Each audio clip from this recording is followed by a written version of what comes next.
Assalamualaikum warahmatullahi wabarakatuh. Salam sejahtera untuk semuanya. Saya Pak Ali dari Insight Chamber. Berikut ini adalah alternatif jawaban untuk SMP ya, Rabu tanggal 10 bulan 6 mengenai gaya belajar yang pas untuk kita ya. Jadi setiap orang memiliki gaya belajar yang berbeda. Intinya itu ya, intinya. Jadi dan apa yang harus kita lakukan? Segera menemukan gaya belajar yang pas untuk kita. Ya, di sini teman-teman, perilaku menunda pekerjaan berdampak buruk bagi pekerjaan kita. Perilaku tersebut tak sadar kerap kita lakukan. Saksikan tayangan berikut agar tahu dampak menunda pekerjaan, mengenali gaya belajar yang cocok untuk kita, dan tips belajar supaya menyenangkan. Sebutkan 3 alasan orang suka menunda pekerjaan.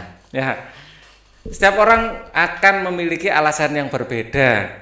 Ya, alasan dalam menunda pekerjaan. Tapi secara umum ya, secara umum orang menunda pekerjaan itu karena kebiasaan. Ya, kebiasaan menunda pekerjaan. Jadi ada orang yang kalau sudah menetapkan suatu pekerjaan tidak mudah dia fokus.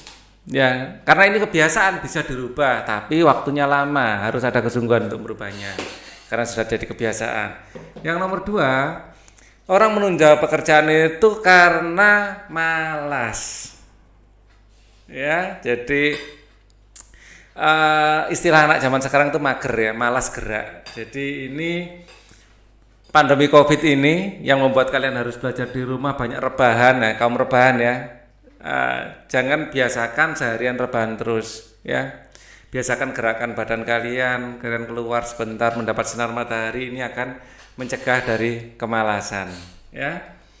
Kemudian yang ketiga adalah ini yang paling penting, kalian harus kalian secara aktif bisa do something di sini adalah tidak membuat rencana ya, tidak memiliki rencana. Jadi hidupnya tuh ngalir gitu aja, sama sekali tidak ada rencana. Jadi rencana itu apa? Akhirnya tidak punya target ya. Jadi yang berhubungan dengan rencana itu dia tidak punya target.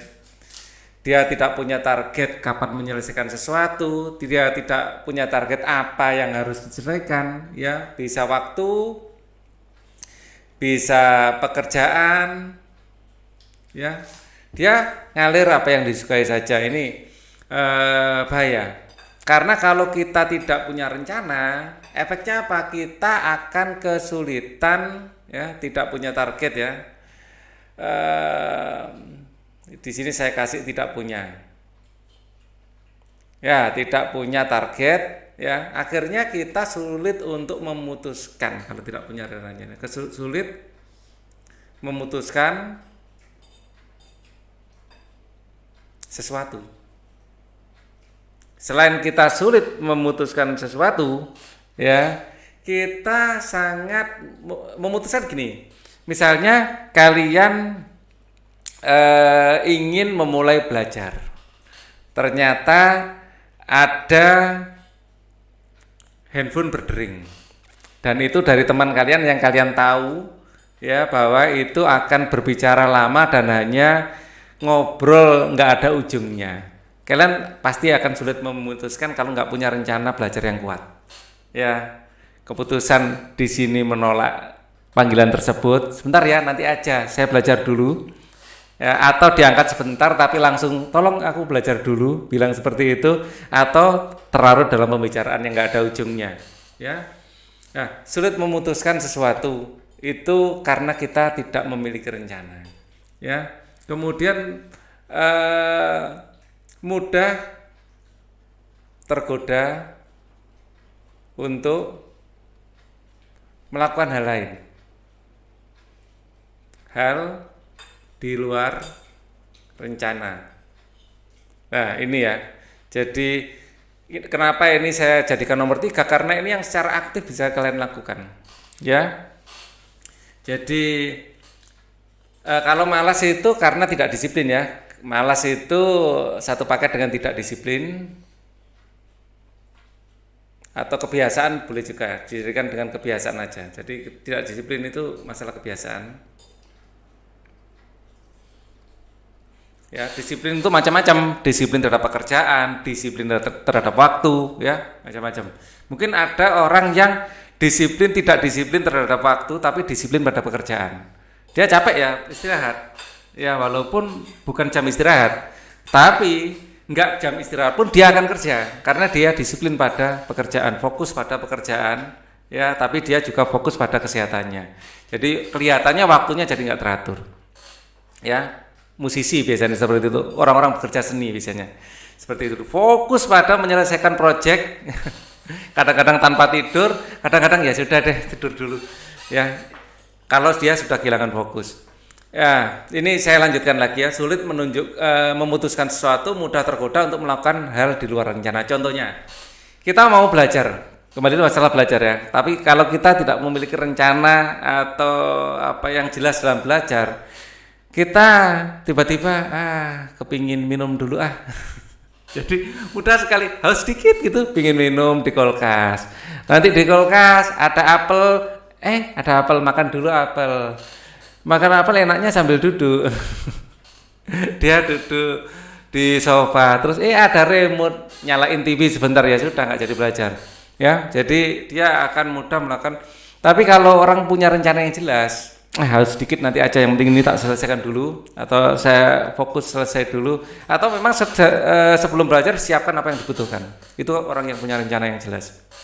Ya, ini jawabannya untuk yang pertama, ya, kebiasaan atau tidak, yaitu kebiasaan yang tidak disiplin ya, kebiasaan tidak disiplin, ya, malas dan tidak memiliki rencana yang jelas. Itu yang 3 dari sekian alasan orang menunda pekerjaan. Kalian bisa tuliskan pendapat kalian sendiri, ya. Ternyata setiap orang punya gaya belajar masing-masing. Jadi gaya belajar orang lain belum tentu cocok untuk kita. Nah, tentukan mana gaya belajarmu, ya. Apa gaya belajarmu? Mengapa kamu memilih gaya belajar itu, dan adakah alat bantu yang kamu gunakan? Oke. Gaya belajar itu macam-macam. Ada orang yang suka, menurut Park ya, dari video yang kita tonton di televisi, ada visual, ada auditory. Visual itu suka melihat tayangan bergambar ya. Jadi kalau melihat banyak gambarnya itu suka ya, termasuk saya ya. Audio itu lebih suka mendengarkan suara. Dia akan lebih cepat paham kalau dibacakan materi itu oleh orang lain. Mungkin ada yang seperti itu ya. Atau mendengar guru menerangkan, itu lebih cepat paham daripada dia membaca sendiri. Ada writing atau writing, menulis ya, dia sukanya sambil baca sambil nulis. Orang ngomong ditulis itu biar hafal ya. Ada juga yang kinestetik itu sambil menggerak-gerakkan ya. Kalau saya sendiri kadang-kadang pakai kinestetik itu ya. Saya menghafalkan kode HP ya, tidak saya hafalkan angkanya tapi arahnya, ke kanan, ke bawah, ke kiri, ke kanan, ke bawah sampai mentok ke kiri satu, biasanya gitu. Atau jadi saya hafalkan bukan angkanya, tetapi pola pola yang saya buat untuk menghafalkan, atau nomor telepon kadang-kadang, atau nomor nomor ATM di bank gitu. Kadang-kadang memang kita diberi oleh bank, tetapi yang saya hafalkan akhirnya gerakan tangan saya. Ya, jadi aku habis atas ke bawah, ke atas lagi, terus ke kanan, kadang-kadang seperti itu. Kita ada yang seperti itu ya. Ini contoh adalah kinestetik. Itu contoh gerakan kinestetik. Atau kita bermain gitar. Ya, kita sambil pejaman pun kita tahu ini kunci C, ini kunci D. Ya, itu adalah kinestetis ya. Adakah ini sekarang gaya belajar? Apa gaya belajarmu? Ini saya tulis dulu aja ya. Gaya belajar. Ini ada yang visual. Ya, ini menurut teorinya Park ya. Ada visual, ada auditory, ada reading atau writing, atau menulis atau membaca, ya, ada kinestetik. Olahraga itu hafalan, nari apalagi jelas kinestetik. Ya, dan kita bisa menghafalkan pelajaran sekolah secara kinestetik, dibuat tarian bisa. Ya. Apa gaya belajarmu dan mengapa kamu memilih gaya belajar itu? Kalau Pak Ali, ya, saya paling enak ya cerita pengalaman saya belajar sendiri. Saya suka belajar dengan cara pura-pura mengajar. Ya, belajar dengan menjadi pengajar atau pura-pura menjadi pengajar. Mengajar. Keuntungan dari belajar dengan cara mengajar, keuntungannya ya menurut Pak Ali ya. Satu, kita bisa lebih bersemangat. Kalau Pak Ali lebih bersemangat ya, lebih bersemangat. Karena kita dilihat sama orang. Kita itu dilihat sama orang. Apalagi teman-teman di kelas kan keren kan, bisa ngajari mereka ya, lebih bersemangat. Nomor dua, itu kita bisa mereview apa yang kita baca sebelumnya. Mereview apa yang kita pelajari sebelumnya.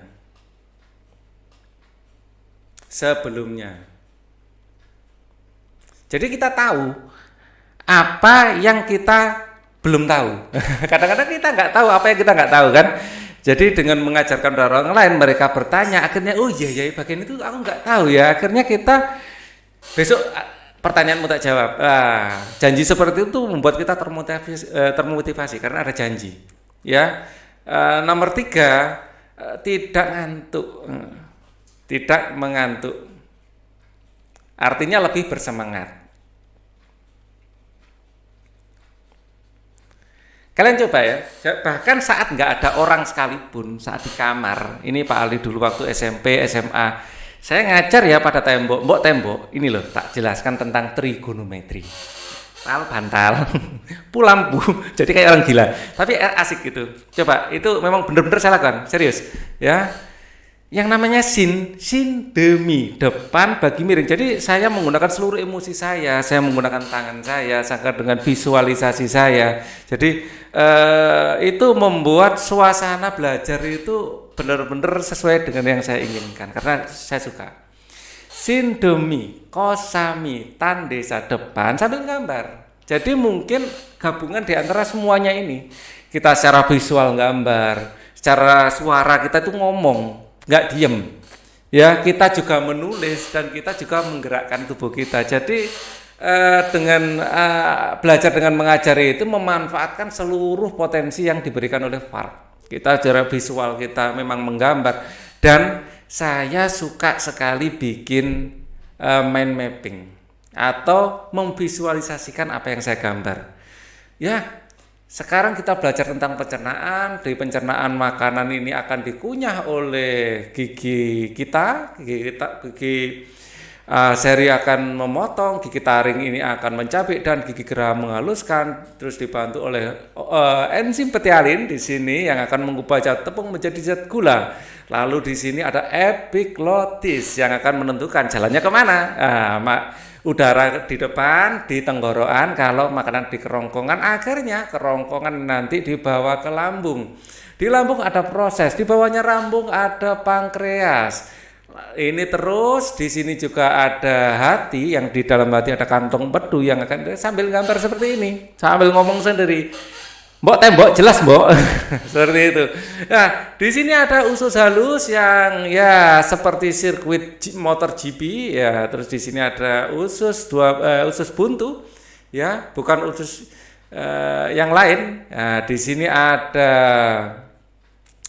usus besar. Disebut usus besar karena usus tersebut paling besar di antara usus-usus yang lain. Di sini ada anus, sebelum anus ada skrotum, sambil gambar. Itu ingatnya sampai sekarang. Ya, proses ini saya lakukan dulu waktu SMP, SMA gitu, sampai sekarang masih ingat karena lupa namanya, ingat gambarnya. Akhirnya lama-lama juga lupa. Jadi itu menyenangkan sekali. Oke, soal selanjutnya ya, itu adalah metode belajar versi saya. Kemudian ketagihan belajar, memang bisa-bisa saya dulu termasuk ketagihan belajar. Ya apalagi kalau matematika itu saya nggak tahu. Memang tidak bisa digambar. Tapi matematika itu kayak bener-bener menantang logika. Kalau kita menemukan ada kebanggaan. Nah, ini susah diceritakan kalau seperti itu ya. Jadi kebanggaan saat kita bisa menyelesaikan masalah yang teman-teman yang lain tidak bisa, itu tidak bisa diceritakan dengan kata-kata, itu pure fun ya. Bisa kalau teman-teman tahu motivasi yang mendorongnya, yuk kita tanyain. Apa saja motivasi intrinsik dalam belajar? Kalau menurut para ahli sih, dan saya setuju juga, itu saya rasakan. Jadi ada motivasi namanya intrinsik atau dari dalam. Yang pertama ya adalah otonomi. Ya, otonomi itu artinya kita belajar dengan style kita sendiri. Ya, kita memiliki belajar sesuai dengan selera. Ya, gitu aja kata singkatnya. Belajar sesuai dengan selera. Sesuai selera. Baik dari materi belajarnya, ya karena saya suka fisika terutama ya. Jadi saya sangat termotivasi kalau lagi belajar fisika. Terus waktunya kapan? Saya lebih suka belajar malam, ya. Kalau siang awalnya enggak enak menurut saya. Ya, materi, waktu, dan style, gaya belajar. Ya itu tadi gaya belajarnya suka kalau pura-pura ngajar atau ada orang yang saya ajari. Itu kenapa saya selalu sejak SMA itu, bahkan sejak SMP itu selalu ada teman yang mau saya ajari. Ya, senang. Di sekolah juga senang ngajak, kalau saya tahu sesuatu saya ajarkan itu senang. Ya. Nomor 2, otonomi ini sebentar, ada hubungannya dengan materi selera. Selera itu kita kalau di peneliti yang lain itu kita bisa menjawab why. Kenapa kita mempelajari itu? Kenapa kita mempelajari materi ini? Kenapa waktunya malam? Kenapa kita itu bisa menjawabnya? Jadi kita itu belajar itu memang berangkat dari dalam diri kita sendiri, bukan karena pengaruh orang lain. Karena kita sudah mampu menjawab why. Kenapa suka materi fisika? Kenapa memilih waktu malam? Kenapa pokok pilih style itu? Kita itu kayak punya kebebasan, punya punya harga diri lah dalam belajar itu gitu ya. Kemudian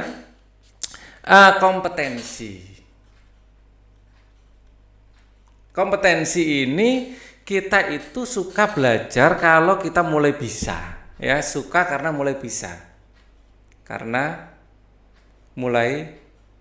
bisa, biasanya kalau anak-anak itu yang paling mudah saya contohkan game ya. Kalau anak nggak bisa main Dota, ada teman-teman yang ngomong Dota, sudah dia mungkin pergi. Ya, tapi kalau sedikit bisa, dia suka sekali. Atau mungkin kalau bukan game, musik. Anak yang sudah bisa bermain gitar, ya paham musik, dia untuk belajar keyboard lebih mudah karena dia sudah menguasai dasarnya. Untuk belajar musik yang lain dia mudah dan dia suka sekali belajar kalau sambil ini